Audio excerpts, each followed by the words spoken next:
tak satu pun mampu mencuri gaya sportinya. Apalagi merekam ketangguhan mesin empat haknya. Oh, ngincar Shogun. Shogun dilawan. Motor-motor bebek Suzuki yang sempat menjadi primadona karena dikenal tangguh dan gesit yang bisa kalian pakai sehari-hari, apalagi untuk diajak kencang-kencang. Tak heran, di era 90-an sampai 2000-an awal, motor-motor Suzuki menjadi andalan dapur pacu beberapa tim-tim balap underbone Indonesia yang sampai berprestasi di kejuaraan Asia Road Racing. Motornya apa? Pakai Shogun 110 Pro. Kapan lagi kan punya motor yang bisa kalian pakai belanja, sekalian juga bisa kalian pakai untuk balapan. Memang nyalakan nyali, bro. Nah, apalagi motor-motor dua taknya Suzuki, terutama di kelas lightweight. Salah satunya Suzuki RGR bermesin 150 cc memakai teknologi SIPC, Suzuki Intake Pulse Control, dan sudah memakai monoshock belakang.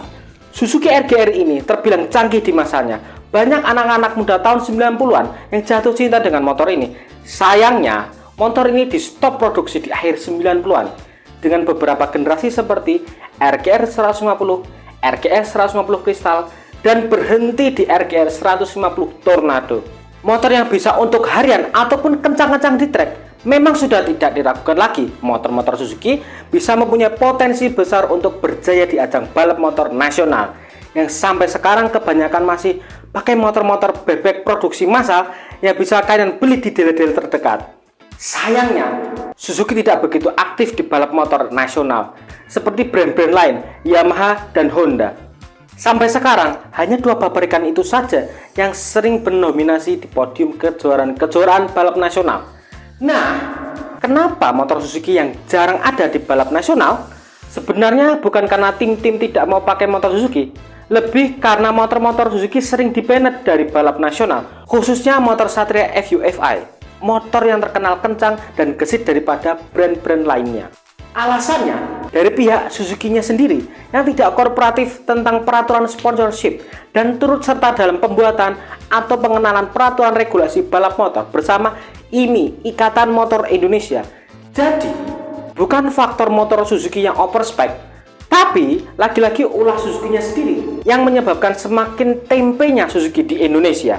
Ini, Ikatan Motor Indonesia memang menindak tegas untuk tim-tim yang menggunakan motor Suzuki di kejuaraan-kejuaraan balap motor nasional.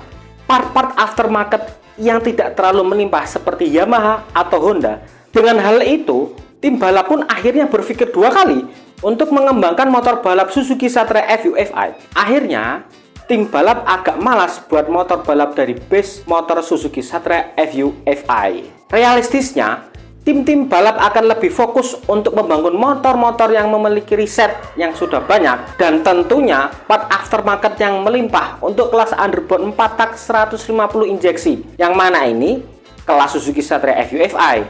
Daripada menggunakan Satria FUFI, lebih efisien membangun Yamaha MX King yang lebih jelas risetnya dan part aftermarketnya lebih melimpah.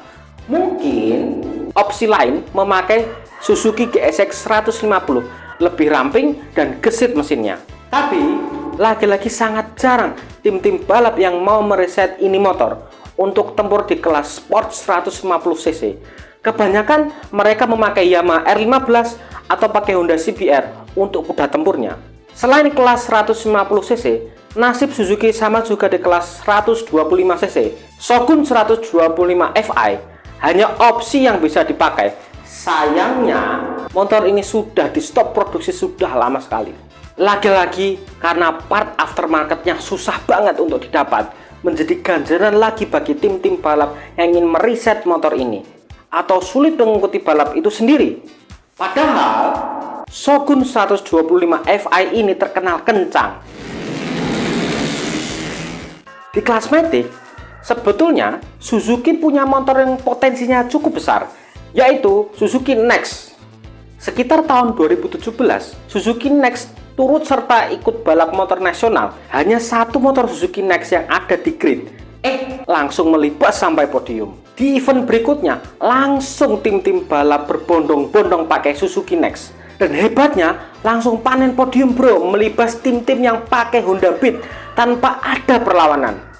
hanya berbekal mesin standar pabrik Ting-Ting yang tidak boleh diotak-atik, namun kaki atau CVT boleh dimodifikasi. Memang Suzuki tidak perlu ditanyakan lagi tentang performanya. Ingat, ini kondisi motor standar, bukan full up spec. Kalau dimaksimalkan lagi, bisa banget Suzuki Next ini menjadi solusi comeback-nya Suzuki di kancah balap motor nasional. Tapi karena banyak tim-tim balap pada saat itu yang tidak pakai Suzuki Next pada protes karena terlalu kencang di kelas ini. Akhir-akhirnya Suzuki di-ban lagi. Udah ada potensi, tidak jadi tempur. Kasihan bro, nasib Suzuki. Memang pusing bro, kalau mau ikut kencang-kencang pakai motor Suzuki. Akhirnya mempengaruhi penjualan motor-motor Suzuki yang beredar di Indonesia. Menurut kalian, hal apa yang harus Suzuki lakukan agar berkibar lagi di balap motor nasional? Komen di kolom komentar ya, solusi versi kalian. Terima kasih yang sudah nonton sampai akhir. God bless you all. With Godspeed, we believe.